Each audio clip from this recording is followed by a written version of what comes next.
Chance to build after NBL stars brave reveal. Fears over future of Chinese superstar. Talking PTS, the NBL season resumes with a massive doubleheader on Thursday night, with 4 teams in action, with different degrees of pressure on them, after what's been an eventful period, even following a week off the court. The NBL might have been on a break over the past week, with the window for FIBA international matches. But that doesn't mean there has been any shortage of things to keep your eyes on as the action resumes on Thursday night. A lot of the interest lies at Melbourne United, where coach Dean Vickerman has challenged the way that the NBL is covered and commentated on, while his team has welcomed a new import. And there was Humphries' brave announcement regarding his sexuality. Now the focus turns back onto the court, and the Thursday night doubleheader couldn't be any more mouth-watering. Beginning with Melbourne United playing host to the new Craig Randall-less Adelaide 36ers. Next up is the Perth Wildcats trying to build on their last-up win,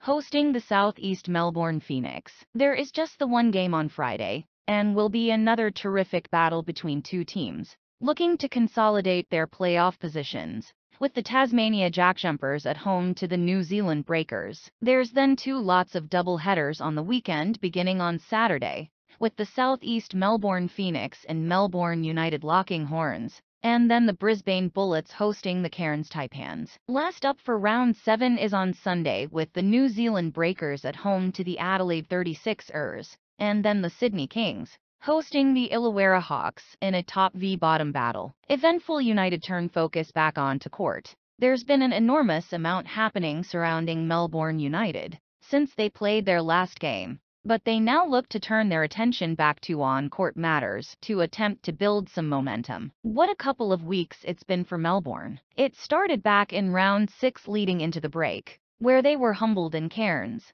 losing by 25 points, before hitting back 2 days later to beat the southeast Melbourne Phoenix by the exact same margin. Then during the week off from NBL action, plenty has been going on at United, including coach Dean Vickerman causing a bit of a stir by calling for a greater balance in the way the NBL is covered and in the commentary team, especially highlighting former imports Corey Williams and Damon Lowry. Then in terms of United's roster, the departure of Jordan Carolyn was officially confirmed, even though he hadn't played the past 4 matches and was never returning. Melbourne has since announced his replacement, former Kentucky center Marcus Lee, who will provide someone with great size and length, who can be a defensive and rebounding force. However, he isn't expected to be available in time to play either of United's round 7 matches. Then there was the brave decision by center Humphries to make public the fact that he's gay, and to openly talk about the struggles he has been through,